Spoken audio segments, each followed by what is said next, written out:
Peggy 18. Fair warning, friends. Should you prefer to remain unburdened by foreknowledge of the thrilling adventures of Kratos, Atreus, and yours truly, then turn back now. Spoilers for Ragnarok lie ahead.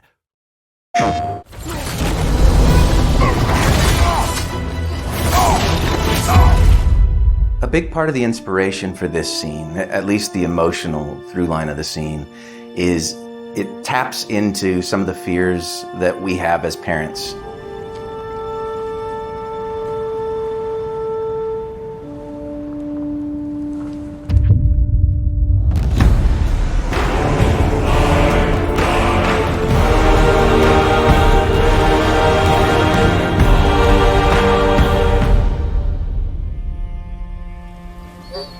Atreus, the time draws near.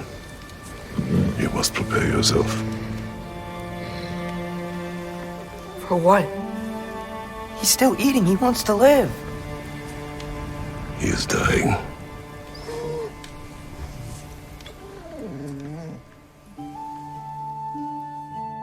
I'm Matt Sophis. I'm the narrative director on God of War Ragnarök. Hi, my name is Estelle Tigani, and I'm the cinematics producer on God of War Ragnarök.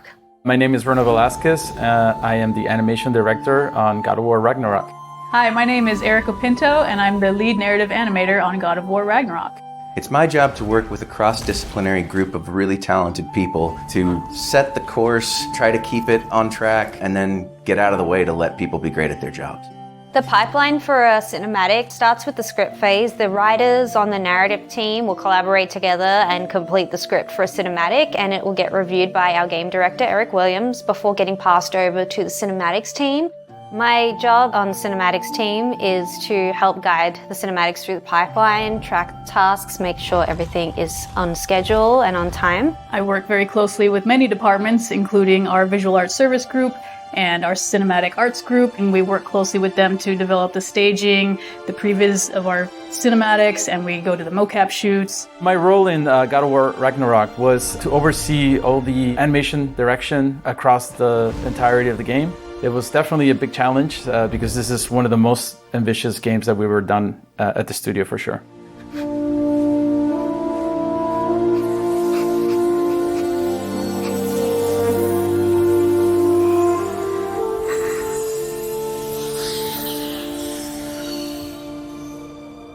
Today we're going to be taking a look at one of the cinematics in our game, one that we called Fenrir Returns. Kratos and Atreus have traveled to Helheim to fix a mistake that Atreus made while working for Odin.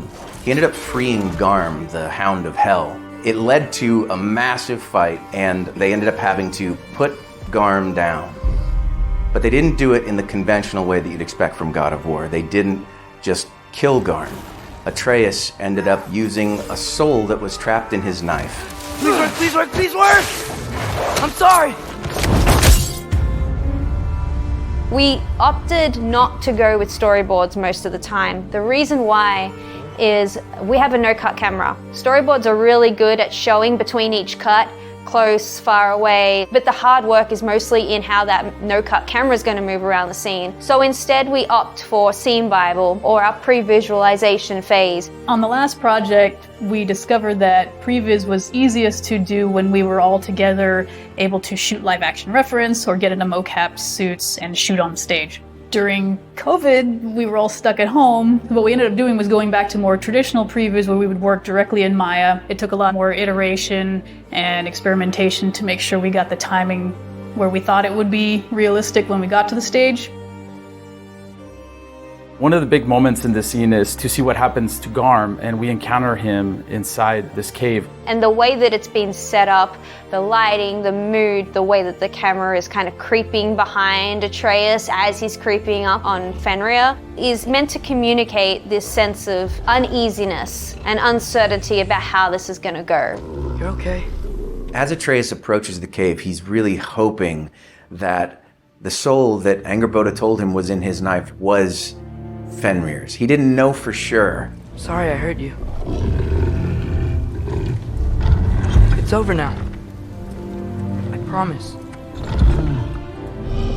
So the biggest challenge for this scene was to really get the sense of that change of personality. So at first, you just finish this giant battle against Garm, and you're not quite sure if it's still a threat. This is why we chose to place him in that cave, you know, make it a little bit of like, oh, is he gonna leap out? Is he gonna attack us again? And of course, you know, Atreus kind of recognizing him and kind of knowing his own pet, he's the one that kind of figures it out first. Slowly you see that transformation, that transition into Fenrir. Fen? Are you?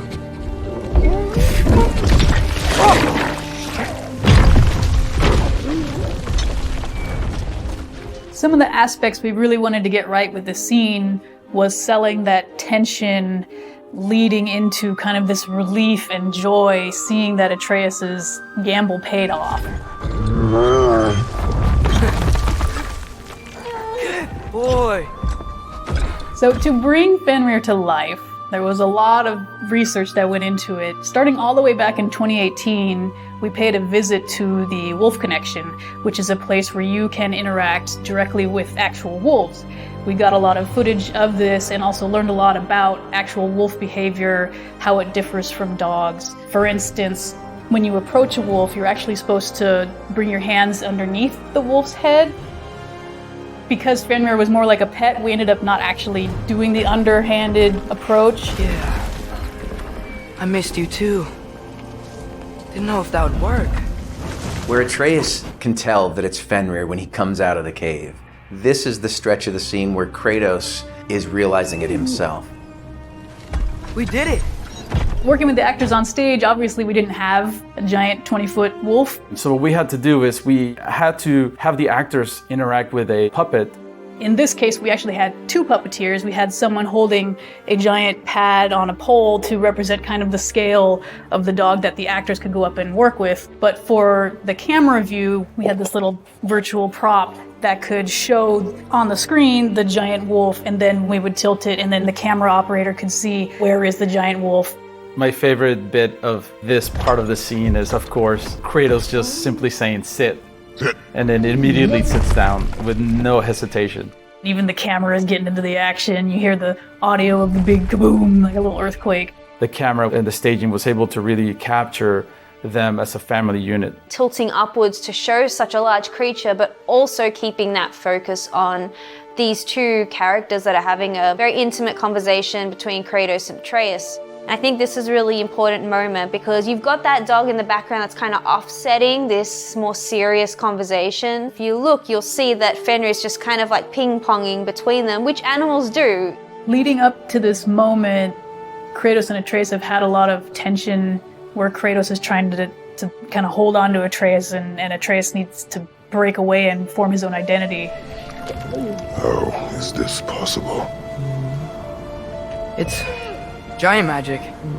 For Fenrir, we actually mostly did hand keyed, which means our animators would pose the wolf and move him around all themselves. Some other research we did, we ended up shooting reference footage with dogs, and you'll see, you know, when the wolf comes and kind of crawls towards Kratos and Atreus, just trying to nail that body mechanics. And what we ended up doing, because of the different camera angles and the size of the wolf that we were going to represent in game, what we did is we ended up shooting from the camera perspective and the closeness that we needed to recreate in our scene, which presented itself as amazing reference for our animators. For me, the most exciting part was once we got the wolf data in and we started to hand key Fenrir a little bit more and you start to see his personality come forward and come to life. To me, that was a true joy. We also really wanted to lean in finding natural behaviors that dogs and wolves do when he yawns and shakes himself, just really feeling all the fur, and we want to sell that this is, you know, something that's alive and not just a bunch of polygons on the screen. I think the most exciting thing about bringing this scene to life was just watching it go from this very rudimentary scene of just two guys sliding around in a horribly animated puppet wolf to something that feels believable, and you're just like, oh, Fenrir's such a good boy and he gets all the pets. I've been learning things. In Asgard. This has nothing to do with that. More secrets. No. A promise. Something that someone's trusting me to keep. Like you kept your promise to Mom? From a narrative perspective, what we wanted to achieve with this scene is to demonstrate the developing relationship between Kratos and Atreus and their building of trust towards each other. Atreus is growing up and learning to become independent and make amends when he makes mistakes. It's this wonderful little moment where Kratos realizes maybe that he doesn't have to worry so much anymore. See what I can do when you trust me?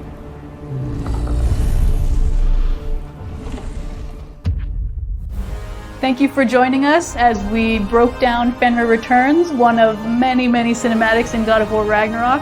And big thanks to everyone. There are hundreds of people who come together to make one of these possible.